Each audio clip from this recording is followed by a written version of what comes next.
Hi friends, నేను మీ రాజేష్ తుంతుల.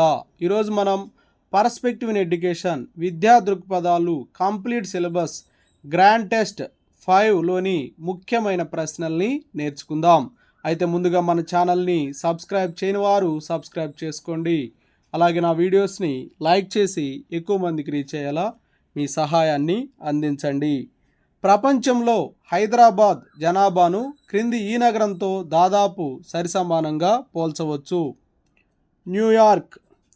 తెలంగాణ రాష్ట్రం ఏర్పడ్డ తర్వాత సమగ్ర కుటుంబ సర్వే జరిగిన రోజు ఆగస్టు 19, 2014.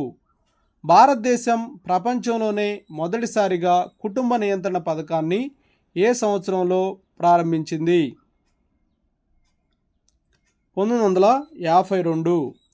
జనాభా విద్యను పాఠశాల విద్యా ప్రణాళికలో చేర్చుటకు కృషి చేసిన భారతీయ సంస్థ ఎన్సిఈఆర్టీ.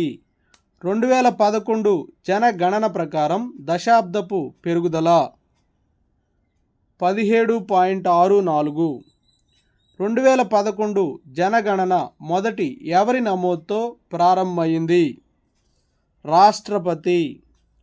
మెక్సికోలో అంతర్జాతీయ జనాభా సమావేశం ఏ సంవత్సరంలో జరిగింది? 1984. జనాభా విద్యా వ్యూహము కానిది? ప్రణాళిక వ్యూహము. భూమండలం వేడెక్కే ప్రక్రియ అంటే గ్రీన్ హౌస్ ఎఫెక్ట్. మన ముందున్న సమస్యలు చాలా పెద్దవి, వాటిని అవగాహన చేసుకోవడానికి జ్ఞానం మనకు చాలా తక్కువగా ఉంది అని అన్నవారు? Travel. National council of environment planning కోఆర్డినెన్స్ స్థాపించిన వారు? ఇందిరాగాంధీ. 1972. ప్రపంచ పర్యావరణ దినోత్సవము జూన్ 5. అవర్ కామన్ ఫ్యూచర్ మొట్టమొదటిసారిగా పొందుపరిచిన సంవత్సరం 1987. ధరిత్రీ సమావేశాన్ని ఏ నగరంలో జరిపారు? పూణే. జిల్లాలో పబ్లిక్ హీరింగ్ కమిటీకి చైర్మన్గా ఎవరు వ్యవహరిస్తారు? జిల్లా collector. Society for clean environment కేంద్రం ఎక్కడ ఉంది? ముఖంజా. సుస్థిరాభివృద్ధి అనే భావన తొలిసారిగా ఎక్కడ ఉపయోగపడింది? కోకోయక్ తీర్మానంలో. 2011 నాటికి ప్రపంచ జనాభా బిలియన్లలో 7 బిలియన్లు. ప్రకృతిలోని సహజ వనరులు, ప్రత్యామ్నాయ వనరులు, ఆర్థిక అంశాలు, రాజకీయాలు, సాంఘిక పద్ధతుల మధ్య గల క్లిష్టతర అంతర సంబంధాలను మనం అవగాహన చేసుకోవడం వంటివి ఏ ధ్యేయాలకు సంబంధించింది? జ్ఞానాత్మక ధ్యేయాలు. ప్రపంచంలోని మొత్తం భూతలంలో భారతదేశ ప్రజలు నివసిస్తున్న భూతల శాతము 2.4. పర్యావరణ పరిస్థితులపై మొదటి సమావేశము ఎప్పుడు ఎక్కడ జరిగింది? Stock home. 1972. సుస్థిరాభివృద్ధి ప్రక్రియను విఘాతం కలిగించే ప్రధానమైన చర్య? జనాభా పెరుగుదల, అడవుల నరికివేత, ప్రణాళిక లేని పారిశ్రామిక రంగము. ఇవన్నీ కూడా సుస్థిరాభివృద్ధి ప్రక్రియను విఘాతం కలిగించేటువంటి ప్రధానమైన చర్యలు.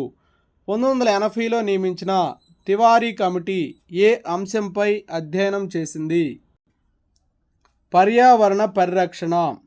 2011 జనాభా లెక్కల ప్రకారం భారతదేశ జనాభా మిలియన్లలో 1210.2 మిలియన్లు. ప్రపంచ జనాభాలో భారతదేశ జనాభా శాతము 16%. మల్టీపర్పస్ స్కూల్ ఏర్పాటును ప్రతిపాదించింది? మొదలియార్ కమిటీ. పూణేలో 1848లో నిమ్న జాతి బాలికల కోసం పాఠశాలను స్థాపించింది? రవీంద్రనాథ్ ఠాగూర్. భారత రాజ్యాంగం నందలి ఆర్టికల్ 30 దీనికి సంబంధించినది? మైనారిటీల విద్యా సంస్థలు. మౌలానా అబుల్ కలాం ఆజాద్ ఉర్దూ విశ్వవిద్యాలయం ఎక్కడ ఉంది? ముంబై. సమాచార హక్కులో ఏ సెక్షన్ ద్వారా ప్రతి పౌరునికి సమాచారాన్ని పొందే హక్కు సంక్రమిస్తుంది? సెక్షన్ 4(1). అల్పసంఖ్యాక బాలికల కోసం ప్రత్యేక పాఠశాలలో ఏర్పాటు చేసే స్వచ్ఛంద సంస్థలకు area intensive programme for educationally backward minorities పథకం క్రింద ఇచ్చే ఆర్థిక సహాయము 100%. ఆంధ్రప్రదేశ్ ప్రభుత్వం 2వ అధికార భాషగా గుర్తించిన భాష ఉర్దూ. భారతదేశంలో అల్పసంఖ్యాకుల శాతం సుమారుగా 30%. ప్రాథమిక స్థాయి ప్రారంభ దశలో పాఠ్య ప్రణాళిక, బోధనా సామాగ్రి గిరిజన భాషల్లో అభివృద్ధి చేయవలసిన అవసరాన్ని సూచించిన కమిటీ NPE 1986. అనియత విద్యా కార్యక్రమం ఈ వయసు బాలబాలికల కోసం నిర్దేశించబడింది. 6 నుంచి 14 సంవత్సరాలు. దేశంలో ప్రాథమిక పాఠశాలలన్నింటికీ కనీస విద్యా సౌకర్యాలు కల్పించడానికి ప్రవేశపెట్టిన పథకము OBB. పాఠశాలల కనీస సౌకర్యాలను గూర్చి తెలిపిన NCFలోని అధ్యాయము 4వ అధ్యాయము. ప్రపంచ విద్యా పర్యవేక్షణ నివేదికను ప్రచురించేవారు యునెస్కో.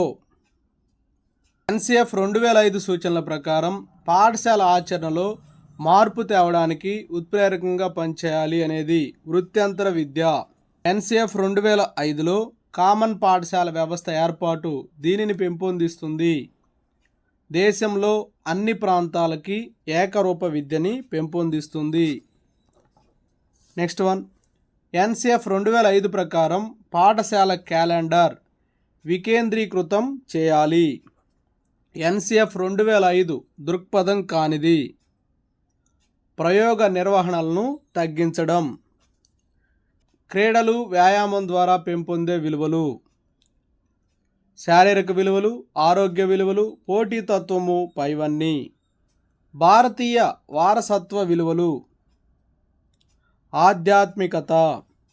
వ్యక్తి పుట్టుకతో ప్రారంభమై మరణంతో అంతమయ్యేది. విద్య. వ్యక్తికి మొదటి పాఠశాల కుటుంబము. విద్యా పరిపాలన లక్ష్యము ఏది? విద్యా నియమాలు సాధించు విధం తెలపడం. పాఠశాల వ్యవస్థీకరణకు కేంద్ర బిందువు. ప్రధానోపాధ్యాయుడు. వేద విద్య ముఖ్య లక్షణము. ఉచిత విద్య. వేదమనగా జ్ఞానము. Okay, thank you friends. నా వీడియో నచ్చినట్లయితే లైక్ చేయండి, మీ మిత్రులకు షేర్ చేయండి. ఇంకా మన ఛానల్ని సబ్స్క్రైబ్ చేయనట్లయితే సబ్స్క్రైబ్ చేసుకోండి. Thank you for watching.